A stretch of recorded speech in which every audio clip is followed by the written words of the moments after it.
Arizona for the very first time. One thing I noticed was there was a store on the west side, there was a store on the east side, except for 3 or 4 degenerates who really love competitive play. Nobody from the west side went to the east side, and nobody from the east side went to the west side. And I made that mistake. I went to one of the stores from one to the other, and they said, well, if you're not in the chat group, you don't get a packet. So I didn't even know what missions were doing. This was back in the Wild West, as mentioned. As Mark equally pointed out how long ago that was, there were no standard missions. So imagine trying to figure out building a list, much as playing the game in a tournament when, guess what? You don't know what the mission is. Anyway, so I thought, how are we going to bring back all the fun I had at larger scale tournaments and bring these two groups together? So the idea was, let's do it. Get out of my shirt. Are you getting my heartbeat or something?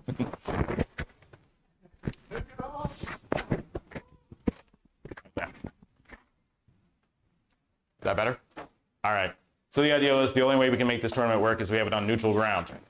So luckily where I worked at the time, there was a meeting space much like this, and I was able to rent it for a whopping $50 and made it really hard to find because it was actually part of a nursing home. And that was our first Scorched Earth Open. So now we are back and larger than ever. We are now the largest single tournament ever run in the state of Arizona. So give yourselves a hand for that. All right. So a big change you may have noticed, if those who came to our fall event, the Octavio Onslaught, you probably saw a big change compared to that event to this event. So what changed? Again, keeping with the theme of unity. In the past, I pretty much did it by myself, and that was insane. If you want to do a large-scale tournament, get friends. Good news is I have lots of friends, and they all stepped up.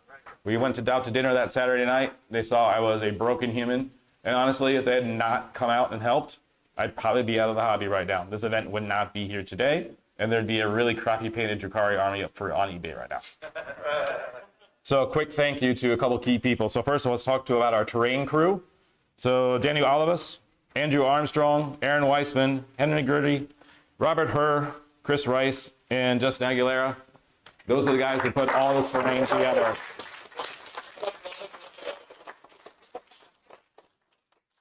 Second key person that really made this happen as well is the gentleman to my right, Matt Baugh. He's the one who took me aside.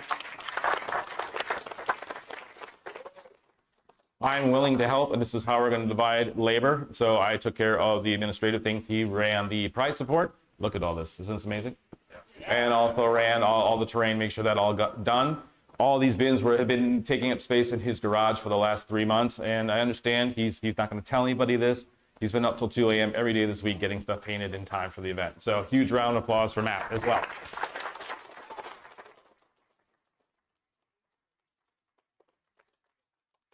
Two more housekeeping things, and we'll get to the awards, I promise. One more. So the first thing I want to talk about is we're bringing back an old favorite. That is the Rattler Cup. So that's basically our Southwest circuit. So if you're going to tournaments throughout the Arizona area, and then eventually we'll expand out to some of the other states as well, you can get your own mini ITC championship that's we're working on. So the cool part is, well, how do I join? Guess what? You already did.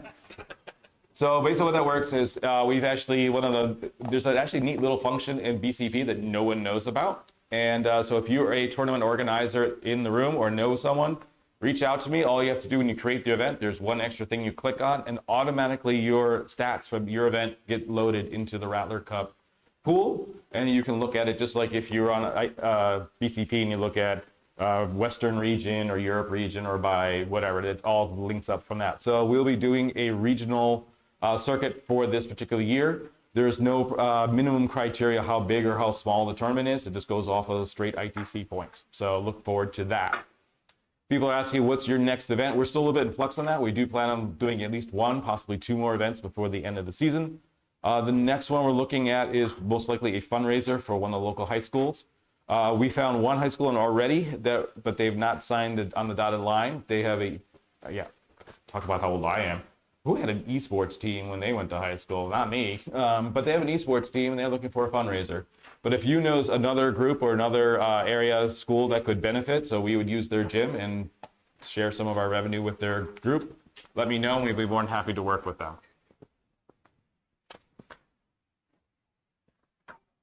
Last but one other question someone's asked me, hey, I saw all that stuff on at LVO about GW and all that.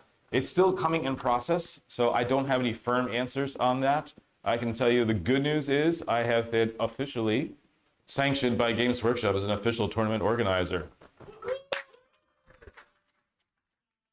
I think it's the relic shirt. What do you guys think? So, Eric, have you ever no, not too recently. No, not recently. What does that mean in terms of all the price for it and all that? It's still in process. I said look for an email in the next 2 to 3 weeks. So as we get further down the season, I'll have more details on that. All right, let's get to the fun start. All right, so our first award, let me get in front here. Am I still in camera view here? All right.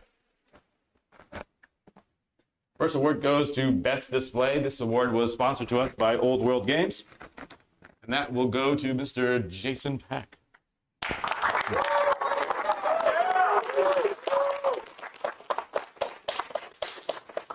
Thank you, sir. Thank you, sir. Thank you for coming. Our next, there we go, using the microphone here. Next one goes to Best Single Model. So it's a good thing if you can paint one model, usually a display item, looks really great. We wanted to give that out to Aries Carpio.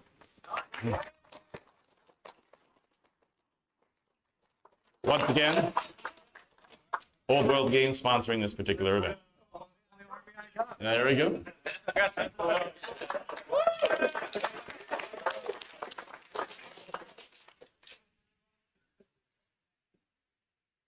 For our next one is Best Army. So it's one of those things we were looking at, what is the best composition of the entire army. So sometimes you had a great model, but sometimes other models didn't quite stack up to that. Others had just a really great theme. And this is one, the overall technique may not be something that leaps off the page, but when you see it as a whole, it really stood out.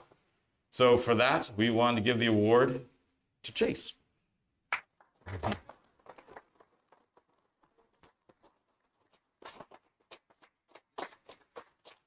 There we are. Thank you, Chase. Thanks again. Thanks to Old World Games for sponsoring that.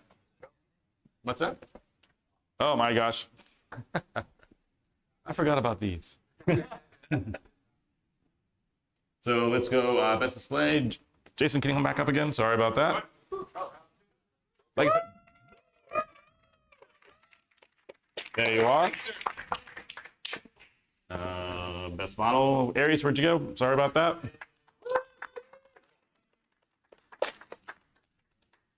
And then last but not least, where's Chase? One more time, Best Army.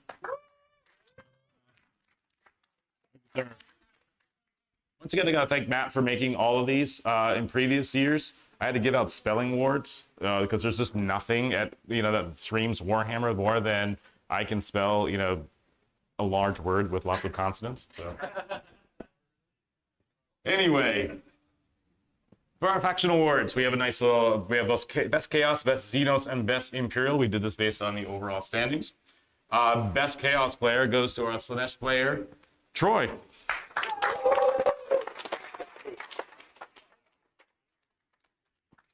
There he is. Hold on, we got a trophy this time. There we go. Activate Ben White makes this look very easy. Yeah, there's no. That was almost bad. Best Xenos player. I know everyone's like, not Tau. Please don't be Tau. It is Tau. And it goes to Donovan Salio.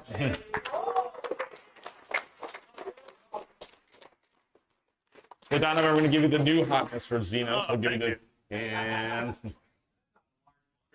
Yeah, thank you. Thank you for coming again. It's a crusher in there. For Best Imperial, another Custodes player. That'd be Robert Hurd. Come on down.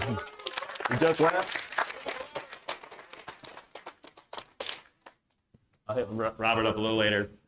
Top Rookie Award. We had several. Raise your hands real quick. This is their first time coming to a tournament. Why put your hand down? Fantastic. All right. So we looked at the top players with all that. And so our top rookie would be Tarek. Come on down.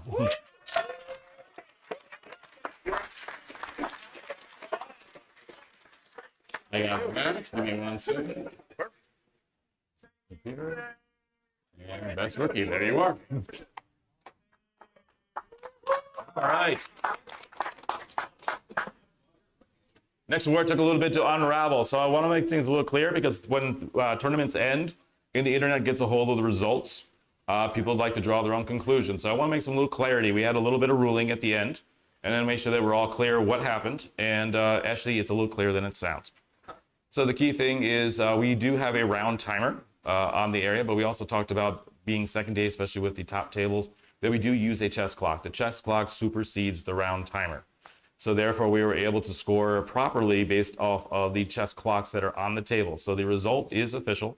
We've gone through the score sheet several times. And so even though time was called in the hall, they did have enough time on their clocks and they did appropriately play the game. So if you hear anything else on Reddit, tell them I was there and you were wrong. But with that, I want to give a huge shout. So it was a very tight, we ended up with 2 undefeated players. And this comes down to battle points in a very strong day one. So somebody tells you your round 1 pairing doesn't mean anything. This is where it came into play. I want to thank Lee Harris for coming in first place as best general.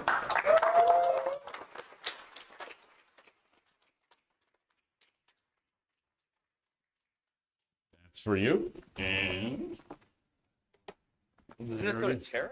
Of course. there you are. Thank you. Congratulations. Thank you. So the next thing, what we did next is best overall. Best overall, what that entails is we take the top rankings on your battle score and your top rankings among the paint scores and determine who has the lowest score. So if you had 2 number 1s, you'd have a 2, you'd automatically win. Very tight. We have some really good players with some really good armies, and it's also very difficult to judge art. But this one was pretty clear when we added everything together. And a former defending champion of Scorched Earth Open, Derek Page, is best overall. Yeah. Come on over so get in the picture. You get pictures. Right over there. Smile to the internet. And that's for you, sir. Thank you. Thank you very much. Woo. All right, now. All right, everybody. I'm going to go ahead and sign off for today. All we have left are some raffles, which there are a lot, but I assume nobody wants to watch that. So thank you all. This coverage has been a lot of fun. Hope you enjoy it. We'll see you at the next GT. Take care.